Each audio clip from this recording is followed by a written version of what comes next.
So hello, welcome back to my channel let's study with Chandni. So जैसे कि students, मैंने already आपको last video में मैंने बोला था कि मैं आज न्यू सब्जेक्ट स्टार्ट करूँगी। तो आज हम लोगों का न्यू सब्जेक्ट स्टार्ट होगा, दैट इज़ बीके। सो उसके पहले जो मुझे बोलना है, आई एम रियली सॉरी कि मैंने बीच में ऑलमोस्ट एक मंथ से मैंने कोई भी वीडियोस पोस्ट नहीं की है ड्यू टू सम रीजंस। तो आई अश्योर यू कि मैं अपना होमवर्क अभी टाइम पे करूँगी एंड मैं आपकी videos time to time update आपको अपलोड करती रहूँगी, आपको अपडेट देती रहूँगी। अब जो हम लोगों को आज स्टार्ट करना है बीके का फर्स्ट चैप्टर, तो उसके पहले उसका थोड़ा सा हम लोगों को आइडिया लेना पड़ेगा कि है क्या, चैप्टर्स में क्या है। तो ऑलरेडी मैं syllabus in very first video में दे चुकी हूँ कि बीके का सिलेबस क्या है।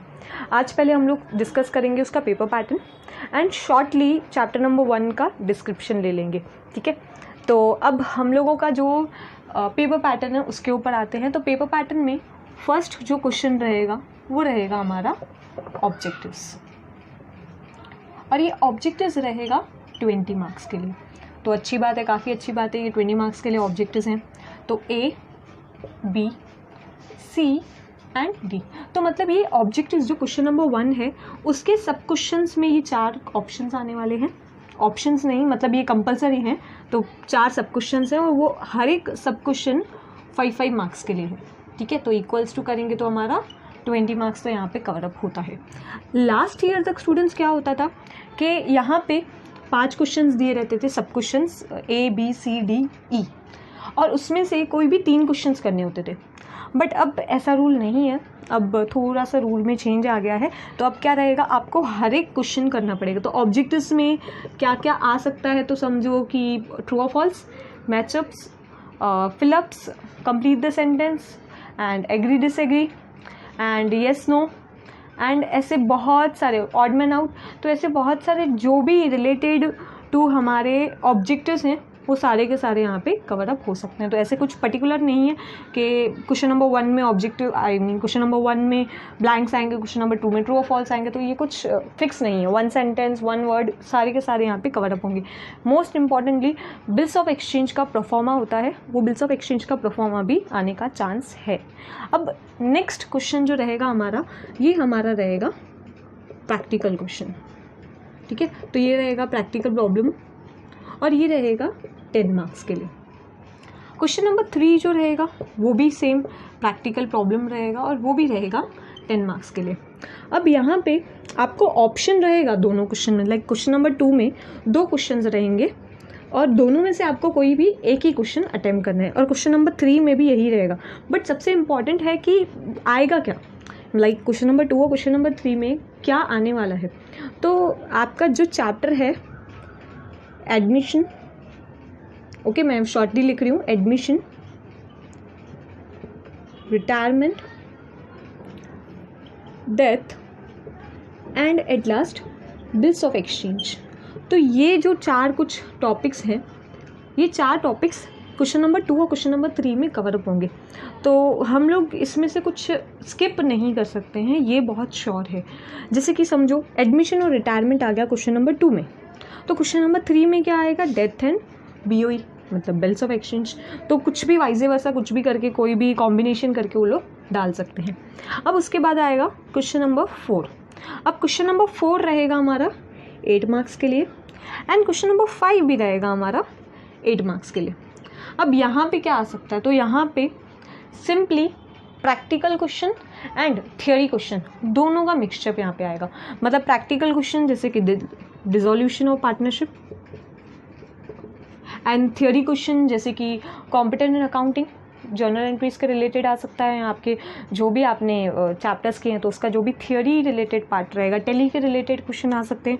तो वो सारे के सारे question number 2 and question number 3 में कवर अप होंगे। तो यहाँ पे ऑप्शंस रहेंगे आपको, बट अगेन आपको थियोरी एंड प्रैक्टिकल दोनों का मिक्सचर यहाँ पे मिलेगा। उसके बाद क्वेश्चन नंबर 6 कंपल्सरी यही क्वेश्चन आएगा, कंपल्सरी, ठीक है, NPO। तो NPOs नहीं, NPO। तो NPO आएगा 12 मार्क्स के लिए, काफ़ी ज़्यादा वेटेज यहाँ पे कैरी करता है ये। NPO मतलब क्या, नॉन प्रॉफिट ऑर्गेनाइजेशन। तो अगर किसी ने सोचा है कि NPO हम लोग स्किप करेंगे, तो स्टूडेंट्स मत करना स्किप। अगर तुम लोगों ने स्किप कर लिया तो सबसे बड़ी मिस्टेक होगी तुम लोगों के लिए, क्योंकि NPO काफ़ी ईजी है और बहुत स्कोरी है। उसके बाद क्वेश्चन नंबर 7 वो रहेगा हमारा पार्टनरशिप फाइनल अकाउंट्स। ये भी रहेगा 12 मार्क्स के लिए, ठीक है। तो ये भी हम लोग स्किप नहीं कर सकते। तो ये question number 6 and 7 compulsory NPO and partnership final account से ही आएगा, जहाँ तक मुझे रिपोर्ट्स मिली हैं। अब इनका अगर टोटल करेंगे तो टोटल होगा 80 मार्क्स, ठीक है। तो इनको अगर आप टोटल करोगे 20, 30, 40 प्लस दिस एंड दिस, ठीक है। तो 40 प्लस 40 हमारा हो गया 80 मार्क्स। बाकी रहेंगे आपकी 20 मार्क्स। तो 20 मार्क्स आपकी इंटरनल है और वो आपके कॉलेज के डिसिप्लिन्स के ऊपर बेस्ड है, आपके अटेंडेंस वगैरह। तो अटेंडेंस अभी कैसे दोगे, तो ऑनलाइन लेक्चर्स कॉलेज में चल रहे हैं तो वो अटेंड वगैरह करो, उसमें से अटेंडेंस वगैरह होती रहेंगी। अब हम लोगों का आज का चैप्टर जो हमको स्टार्ट करना है, ठीक है, काफ़ी स्कोरिंग चैप्टर है, तो वो हम स्टार्ट करने वाले हैं पार्टनरशिप फॉर्म, और वो रहेगा 12 मार्क्स के लिए। तो बहुत ही ज़्यादा ध्यान से करना है हमको। और स्टूडेंट्स बिल्कुल भी तुम लोगों को फ़िक्र करने की ज़रूरत नहीं है इस चैप्टर में, क्योंकि ये चैप्टर बहुत इजी चैप्टर है। सिर्फ लगता है कि हार्ड है, बल्कि बिल्कुल भी हार्ड नहीं है। अब ये स्टार्ट करने से पहले मुझे पहले बताना है कि ये पार्टनरशिप फाइनल अकाउंट है क्या एग्जैक्टली और कहाँ से आया। तो ये पार्टनरशिप फाइनल अकाउंट में एक एग्जांपल मुझे देना है। जैसे कि एक इंट्रोडक्शन का पार्ट है, वही एक बार कवर अप कर लेती हूँ। तो जैसे कि समझो मैं एक सोल ट्रेडर हूँ। सोल ट्रेडर मतलब क्या, सिंगल ओनर, ठीक है। मैं एक सिंगल ओनर हूँ और मेरा एक बिज़नेस चलता है। चलो ठीक है, मेरा बिज़नेस समझो डस्टर का है, तो मैं डस्टर बनाने का बिज़नेस करती हूँ, ओके। अब मैंने अपने बिज़नेस में बहुत सारा पैसा इन्वेस्ट किया है, ठीक है, कैपिटल लेके आई हूँ। और अगर पैसे इतने सारे अपने लेके आए तो बट ऑब्वियस मेरे ऊपर रिस्क भी बहुत ज़्यादा होगी, क्योंकि कोई भी मेरी रिस्क बांटने के लिए रेडी नहीं है, क्योंकि मेरा खुद का बिज़नेस है। तो ऐसी बहुत सारी लिमिटेशंस मेरे ऊपर आ सकती है। लिमिटेशंस मतलब बहुत सारी प्रॉब्लम्स मैं फेस कर सकती हूँ। अब समझो उसी सोल ट्रेडिंग को मैं पार्टनरशिप में कन्वर्ट करके बताती हूँ। तो समझो अभी मेरी एक फ्रेंड है, और मेरी फ्रेंड समझो XYZ मेरी फ्रेंड है, एंड उसने जो ये मेरा बिज़नेस था डस्टर बनाने का, डस्टर मेकिंग का जो मेरा बिज़नेस था, उसने उसमें बोला कि चलो एक काम करते हैं, पार्टनरशिप कर लेते हैं इस बिज़नेस में। तो मतलब ये जो तेरा बिज़नेस होगा वो मेरा भी आधा बिज़नेस रहेगा। तो मैं बोलती हूँ अच्छा ठीक है, बट कैसे। तो बोले कि चलो मैं क्या लेके आती हूँ बिज़नेस में, कैपिटल लेके आती हूँ, पैसा लेके आती हूँ। पैसा लेके आऊँगी और जो भी प्रॉफिट होगा या लॉस होगा तो हम लोग इक्वली उस प्रॉफिट या लॉस को डिवाइड कर देंगे, मतलब दोनों में बांट देंगे। मैंने बोला ओके, ये तो अच्छा है, रिस्क भी बट जाएगी, प्रॉफिट भी बटेगा। बट ऑब्वियस अगर शेयर बट रहा है, प्रॉफिट बट रहा है, तो लॉस होगा, लॉस भी बटेगा, मतलब रिस्क भी बट रही है इन शॉर्ट। तो यहाँ से शुरुआत होती है हमारे पार्टनरशिप की। तो पार्टनरशिप में सबसे इम्पॉर्टेंट क्या रहता है, तो सबसे इम्पॉर्टेंट उसके मेंबर्स रहते हैं, मतलब मेंबर्स भी नहीं, पार्टनर्स रहते हैं। तो पार्टनर्स हमेशा 2 या 2 से ज़्यादा रहते हैं। तो कभी भी एक पर्सन खुद पार्टनरशिप नहीं बना सकता, तो उसके लिए उसको एटलीस्ट 2 लोग चाहिए या 2 से ज़्यादा चाहिए, ठीक है। तो उसकी रिक्वायरमेंट्स वगैरह जो भी हो हम लोगों ने ऑलरेडी 11th स्टैंडर्ड में देखा था। थोड़ा सा फ्लैशबैक में जाओ और फ्लैशबैक में जाके देखो, हम लोगों ने बिजनेस स्टडी OC में हम लोगों ने चैप्टर नंबर 4 में sole trading concern and partnership form के बारे में हम लोगों ने ऑलरेडी करके रखा है।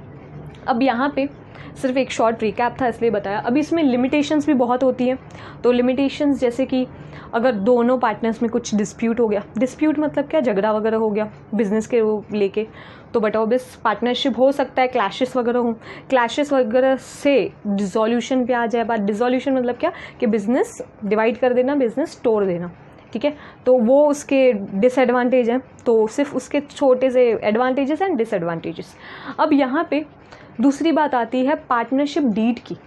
अब पार्टनरशिप डीड क्या होता है, तो पार्टनरशिप डीड एक तरह का एग्रीमेंट रहता है, रिटन एग्रीमेंट रहता है, ठीक है। एक डॉक्यूमेंट में लिखा रहता है, जो भी पार्टनर्स रहेंगे उनका नाम लिखा रहेगा, उनकी एड्रेस वगैरह सब कुछ लिखी रहेगी, कौन सा बिजनेस कर रहे हैं वो लिखा रहेगा, किस पार्टनर ने कितना पैसा लेके आए हैं बिजनेस में वो लिखा रहेगा, कितना शेयर लेने वाले हैं वो लिखा रहेगा। तो मतलब ओनरशिप किसके पास कितनी है, समझो मेरे पास 40% ओनरशिप है, तो जो मेरी फ्रेंड है XYZ, जिसके लिए मैंने बोला मैं जिसके साथ पार्टनरशिप कर रही हूँ, तो उसके पास समझो 60% है, तो वहाँ पे वो ओनरशिप भी लिखी रहेगी कि भाई किसके पास कितना हक है, ठीक है, कितना ओनरशिप उनके पास है, कितने ज़्यादा हकदार हैं ये लोग। लिमिटेशंस के बारे में लिखी रहेंगी, लाइबिलिटी के बारे में लिखा रहेगा, और ऐसी बहुत सारी बातें उसमें लिखी रहेंगी, ठीक है। तो वो रिटन एग्रीमेंट रहेगा, और ये जो रिटन एग्रीमेंट रहता है, इस रिटन एग्रीमेंट को ही बोला जाता है पार्टनरशिप डीड। और ये पार्टनरशिप डीड हमेशा कोई भी पार्टनर्स के बीच में बननी ही चाहिए, आपके कोई रिलेटिव हो, कोई भी हो, बट पार्टनरशिप डीड बननी चाहिए। तो अभी से ही मैं तुम लोगों को बता देती हूँ, तो तुम लोगों को डेफिनेटली पार्टनरशिप डीड बनानी है अगर तुम लोग पार्टनरशिप कर रहे हो तो, बट 18 अबव, ठीक है। तो अब नेक्स्ट हम लोगों का स्टार्ट करते हैं। अभी एक छोटा सा ये तो इंट्रो हो गया। अब यहाँ पे कौन से अकाउंट्स बहुत ज़्यादा इंपॉर्टेंट, प्रोफॉर्मास कौन से बनाते हैं, तो स्टूडेंट्स यहाँ पे 4 बेसिक प्रोफॉर्मास हैं जो तुम लोगों को बनाने ही हैं, उसके बिना तुम लोगों का सम नहीं हो पाएगा। तो फर्स्ट रहेगा आपका ट्रेडिंग अकाउंट, सेकंड रहेगा आपका P&L अकाउंट, थर्ड रहेगा आपका पार्टनर्स कैपिटल अकाउंट, फोर्थ रहेगा आपका बैलेंस शीट, मतलब स्टेटमेंट। अब ये तो सारे अकाउंट्स रहेंगे, लास्ट में हम लोगों को स्टेटमेंट बनानी है। अब स्टेटमेंट हमेशा ईयरली बनती है, ईयर के लास्ट में एंडिंग में बनती है। अब ये कब होगा, और ये बेसिक है, ये कंपलसरी अकाउंट्स बनाने ही हैं अगर आपको क्या करना है, फाइनल अकाउंट करना है। तो इसमें एक अकाउंट, एक एक्स्ट्रा अकाउंट होता है, वो तब आता है जब उसकी रिक्वायरमेंट होती है। अब रिक्वायरमेंट मतलब क्या, वो अकाउंट कौन सा है वो ज़्यादा इंपॉर्टेंट है।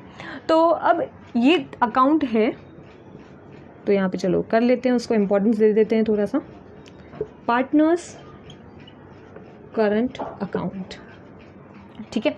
तो यहाँ पे क्या रहता है, अब एक एक को पहले डिस्क्राइब कर लेती हूँ, शॉर्टली डिस्क्राइब करते हैं। ट्रेडिंग अकाउंट में क्या रहता है, तो ट्रेडिंग अकाउंट में बाइंग एंड सेलिंग की बातें होती है, ठीक है, buying and selling of goods. अब जैसे कि परचेस किया, परचेस क्या करेंगे हम लोग, रॉ मटेरियल, ठीक है, RM मतलब रॉ मटेरियल। उसके बाद सेल्स, सेल्स क्या करेंगे, गुड्स को सेल करेंगे, ठीक है। तो फिनिश गुड्स भी हो सकता है, रॉ मटेरियल भी हो सकता है, ओके। तो ये चलो ये तो तुम लोग मत याद रखो, बट परचेस सेल्स तो याद रहेगा।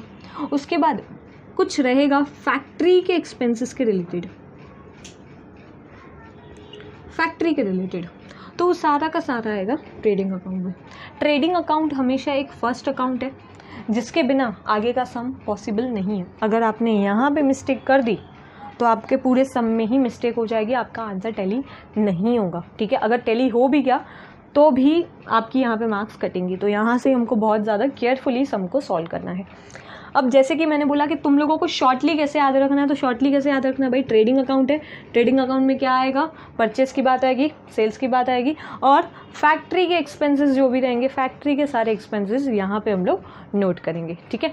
बाकी कौन से भी ऑफिस के यहाँ पे कोई भी नहीं होगी, सिर्फ फैक्ट्री के रिलेटेड और गुड्स के रिलेटेड, ठीक है, गुड्स के रिलेटेड, फैक्ट्री के रिलेटेड, वो सारे के सारे यहाँ पे आएंगे। उसके बाद आएगा P&L अकाउंट। P&L मतलब क्या, प्रॉफिट एंड लॉस अकाउंट।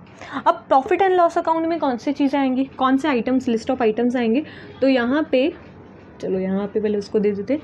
यहाँ पे आएगा office expenses, office administrating, selling, तो सारे के सारे ऐसे एक्सपेंसेस जो फैक्ट्री के बाद प्रोसेस रहता है गुड्स का, ठीक है। मैंने समझो गुड्स बनाए, ये डस्टर है, ये डस्टर का मैंने पूरा मेकिंग किया, ये जो भी है ये सब मैंने बनाया, ठीक है। तो ये मैं फैक्ट्री में बना रही हूँ। फैक्ट्री में बनाने के बाद बट ऑब्वियस मुझे क्या करना पड़ेगा, ये चीज़ कहीं ना कहीं पे तो ट्रांसपोर्ट करनी पड़ेगी, और ये मैं ट्रांसपोर्ट करूँगी कोई बिज़नेस फर्म, या चलो बिज़नेस फर्म, चलो मेरा ही बिज़नेस फर्म है, तो समझो मैं दे रही हूँ ऑफिस में, ठीक है। तो ऑफिस में क्या होगा, इसकी अच्छी तरह पैकिंग वगैरह होगी, ठीक है, इसका पैकेजिंग वगैरह अच्छे से होगा, पैकेजिंग, तो पैकेजिंग वगैरह इसका बहुत अच्छे से होगा, और इसकी एडवर्टाइजमेंट वगैरह होगी। एडवर्टाइजमेंट वगैरह होने के बाद क्या होगा, यहाँ पे वो सारी चीज़ें यहाँ पे इंक्लूड होंगी, ठीक है। तो यहाँ पे ऑफिस और सेलिंग के जो भी समझो एडवर्टाइजमेंट हो रहा है तो वो सारी की सारी चीज़ें P&L अकाउंट में आएंगे, प्रॉफिट एंड लॉस अकाउंट में आएंगी। अब उसके बाद आता है हमारा पार्टनर्स कैपिटल अकाउंट में क्या आएगा। तो पार्टनर्स कैपिटल अकाउंट में पैसों के रिलेटेड जो भी चीज़ें रहेंगी, ठीक है, मैं एकदम स्पेसिफाई वर्ड यूज़ कर रही हूँ, पैसा मतलब मनी या capital, very being specified, capital के रिलेटेड जो भी बात होगी वो रहेगी पार्टनर्स कैपिटल अकाउंट में, ठीक है। यहाँ पे वो भी सारी चीज़ें रहेंगी कि पार्टनर को सैलरी मिल रही है, पार्टनर ने पैसा निकाला बिजनेस में से, ड्राइंग्स वगैरह किए, तो ये जो भी सारी रहेंगी, समझो एडिशनल पैसा लेके आए तो सारी की सारी चीज़ें यहाँ पे नोट हो जाएंगी। अच्छा ये भाई ऐसा है तो फिर यहाँ पे क्या होगा, करंट अकाउंट किस काम का है। तो जैसे कि मैंने बोला कि करंट अकाउंट हमेशा कंपलसरी नहीं होता है, करंट अकाउंट तब आता है जब उसकी रिक्वायरमेंट होती है। अब उसकी रिक्वायरमेंट कैसे होती है, तो उसकी रिक्वायरमेंट हमेशा क्वेश्चन से निकलती है। मतलब आपके अगर क्वेश्चन में लिखा हुआ है आपको करंट अकाउंट बनाना है तभी आप क्या करोगे, करंट अकाउंट बनाओगे। बाकी खुद की होशियारी नहीं दिखानी है एग्जाम में, अगर बोलेंगे तभी अकाउंट बनाएंगे, नहीं बोलेंगे तो हम लोग जैसे 4 अकाउंट्स बनाते हैं वही 4 अकाउंट्स बना के सम सॉल्व करके आएंगे। अब करंट अकाउंट अगर समझो करंट अकाउंट की इन्फॉर्मेशन आ गई तो क्या करेंगे, तो करंट अकाउंट की इन्फॉर्मेशन कैसे आती है, तो ट्रायल बैलेंस में ना हमेशा करंट अकाउंट का बैलेंस लिखा रहता है, तो वो बैलेंस को हमको क्या करना पड़ता है, यहाँ पे लेके आना पड़ता है और वहाँ से पता चल जाता है कि बाबा हमको क्या बनाना है, पार्टनर्स करंट अकाउंट बनाना है। अगर पार्टनर्स करंट अकाउंट आ गया तो जो भी पार्टनर के रिलेटेड समझो प्रॉफिट हुआ, लॉस हुआ या पार्टनर को सैलरी मिली, जो रेगुलर खर्चे हैं, ठीक है, रूटीन एक्सपेंसेस या रूटीन इनकम्स हैं, वो सारी की सारी करंट अकाउंट में आ जाएंगी। तो फिर यहाँ पे क्या जाएगा, तो यहाँ पे सिर्फ और सिर्फ कैपिटल के रिलेटेड, बिजनेस में कितना पैसा लेके आए हैं एट द इनिशियल स्टेज, कितना पैसा लेके आए हैं, एंड एडिशनल पैसा कितना डाला है, मतलब एडिशनल कैपिटल कितना इन्वेस्ट किया है बिजनेस में, उसके रिलेटेड रहेगा, ठीक है।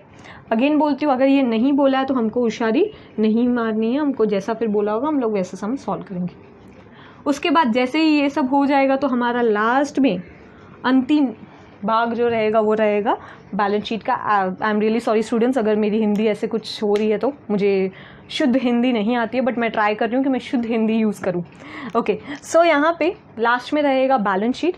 तो बैलेंस शीट में क्या रहेगा, बैलेंस शीट में ईयर जो भी पूरे साल में चीज़ें हुई हैं वो यहाँ पे रिकॉर्ड होंगी, कितनी लाइबिलिटीज़ हैं, मतलब कितने कर्जे हैं बिज़नेस में और कितनी जमा पूंजी बिज़नेस का है, वो सारी की सारी चीज़ें यहाँ पे हो जाएंगी। और यहाँ पे क्या करना पड़ता है भाई, यहाँ पे करना पड़ता है टैली, मतलब जितनी लाइबिलिटीज़ हैं उतने ही आपके एसेट होने चाहिए। अगर एसेट और लाइबिलिटी सेम नहीं होती है तो फिर क्या हो जाएगा, कुछ तो गड़बड़ है वाला सीन हो जाएगा, ठीक है। बट ऐसा नहीं होगा, हम लोग बहुत अच्छे से पढ़ेंगे। अब ये तो मैंने तुम लोगों को बहुत शॉर्टली बता दिया, बट अब हमको कुछ और भी चीज़ करनी है। अब और चीज़ हमको क्या करनी है, तो स्टूडेंट्स आपको अगेन वेट करना पड़ेगा मेरे नेक्स्ट वीडियो का। तो कल मैं दूसरा वीडियो भी अपलोड करने वाली हूँ और उस वीडियो में मैं लिस्ट ऑफ आइटम्स के रिलेटेड डिस्कस करूँगी। आई नो लेट हो गया है, बट बहुत अच्छे से सीखना बहुत इम्पॉर्टेंट है। अगर आप बस ऐसे ही करते रहोगे तो अच्छे से नहीं होगा, मतलब आपको लास्ट तक याद नहीं रहेगा। तो मैं ट्राई करूँगी हर एक अकाउंट को अच्छी तरह से एक एक जो भी उसके लिस्ट ऑफ आइटम्स हैं उसको एक्सप्लेन करें। अगर लिस्ट ऑफ आइटम्स आपको दिमाग में पड़ गए तो तुम लोगों को ज़्यादा फिर लर्निंग वगैरह करने की ज़रूरत नहीं है, क्योंकि कुछ लोगों को मैंने ऐसा देखा कि अकाउंट्स को भी लर्न करना स्टार्ट कर रहे हैं, तो अकाउंट्स लर्न करने जैसी चीज़ नहीं है, ठीक है। तो हम लोग यहाँ पे क्या करेंगे, जो भी रिलेटेड हमारे आइटम्स रहेंगे, लिस्ट ऑफ आइटम्स रहेंगे, उसका हम लोग डिस्कशन करेंगे। तो कल मैं क्या करने वाली हूँ, कल मैं trading account and profit and loss account, तो trading and profit and loss account का मैं पूरा लिस्ट ऑफ आइटम्स देने वाली हूँ, उसको एक्सप्लेन करने वाली हूँ कि यहाँ पे क्या क्या चीज़ें क्यों आती हैं, वो हम लोग डिस्कस करेंगे। उसके बाद एंट्रीज़ कैसे पास करनी है, ठीक है। जर्नल एंट्रीज नहीं बताने वाली हूँ। लेजर में कभी कभी डाउट होता है, अरे बाबा ये कहाँ से, डेबिट में कहाँ से आया, क्रेडिट में कहाँ से आया, तो वो भी मैं क्लियर कर लूँगी। उसके बाद हम लोगों का नेक्स्ट रहेगा, पहले इन दोनों को कवर अप करेंगे, trading and profit and loss को, फिर हम लोग कवर अप करेंगे capital, current, partners current account and balance sheet. ये 3 का एक सेट बनेगा, ये 2 का एक सेट बनेगा, ठीक है। तो पहले ये फिर हम लोग अपने सम स्टार्ट करेंगे। अगर 2 सम्स भी फिर उसके बाद कर लिए तो बहुत अच्छे से कर लोगे, ठीक है, फिर ज़्यादा प्रॉब्लम नहीं होगी। तो तब तक देन वेट करो नेक्स्ट वीडियो का, ज़रूर पढ़ो। और आपको तो पता है लास्ट लाइन मेरी क्या रहेगी, लाइक करो, कमेंट करो, शेयर करो एंड सब्सक्राइब करो। तो सब्सक्राइब करना भूलना मत। अगर बहुत अच्छा लगा वीडियो तो उसको लाइक करना, थम्स अप रहना, क्योंकि अगर आप थम्स अप करोगे एंड आप मेरे पास लाइक सब्सक्राइब करोगे तो मुझे बहुत ज़्यादा खुशी होगी and I will be encouraged with this if you will show me your love. So मिलते हैं नेक्स्ट वीडियो में, तब तक then bye, have a nice day.